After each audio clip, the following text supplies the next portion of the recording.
বন্ধুরা, ভিডিওতে দেখছেন একটি সাপ খুব দ্রুত চলে যাচ্ছে।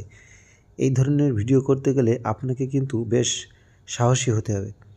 সাহস হারালে আপনি কিন্তু বিপদে পড়তে পারেন। কারণ এই ধরনের সাপ বিষধর যেমন হয়, আবার বিষধর হয় না এমন সাপও আছে। তবে আপনাকে ভালোভাবে জানতে হবে যে এই সাপের বিষ আছে কি না।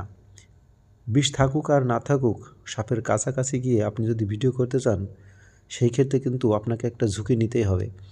কারণ বিষ না থাকলেও সাপ কিন্তু আপনাকে কামড়াতে পারে।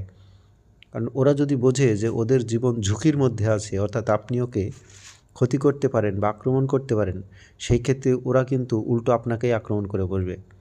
এই সাপটি দেখছেন, এ কিন্তু খুব দ্রুত চলে যাচ্ছে, কারণ ও বুঝতে পেরেছে আমি ওর নাগালের বাইরে আছি। এখন যে সাপটি দেখছেন, এই সাপটি কিন্তু শীতের দিনে রোদের গাটা গরম করছে। এই অবস্থায় আমি কিন্তু খুব কাছাকাছি গিয়ে ছবিটা তুলেছি। এই ধরনের কাছাকাছি গিয়ে ছবি তোলাটা কিন্তু খুবই ঝুঁকির ব্যাপার।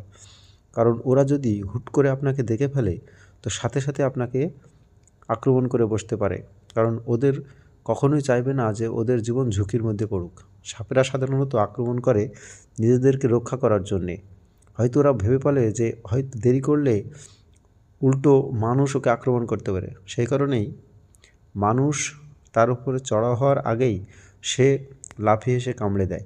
এটা তার জীবন রক্ষার্থে এটা করে থাকে। এই যে সাপটা দেখছেন, এটা কিন্তু অনেক বড়, অজগর সাপের মতন। আমি যদি খুব কাছাকাছি থেকে দেখাই, তাহলে কিছুটা হলেও বুঝতে পারবেন।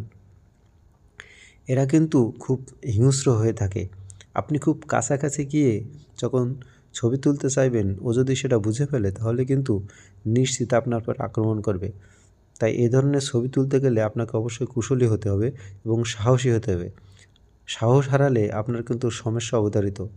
তাই এই ধরনের ভিডিও করতে গেলে অনেক হিসেব কিতাব বা এই সাপ সম্পর্কে অনেক কিছু জেনে তারপরে এই ধরনের ভিডিও করা উচিত।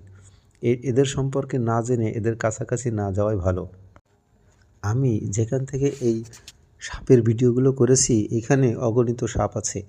আর সেই কারণে এখানে সাপের ব্যাপারে আমার একটু সাহস বেশি আছে। কারণ এদের দেখতে দেখতে আমার অনেকটাই সাহস বেশি হয়ে গেছে এবং চলাফেরা সম্পর্কে আমি অনেক কিছুই জেনে গেছি। আর সেই কারণেই এরা যখন কাছাকাছি থাকে, তখন আমি খুব সন্তর্পণে এদের ছবিগুলো তুলে ফেলি বা ভিডিও করে ফেলি। তো আপনারা যদি এটা করতে চান, অবশ্যই এটা ঝুঁকিপূর্ণ।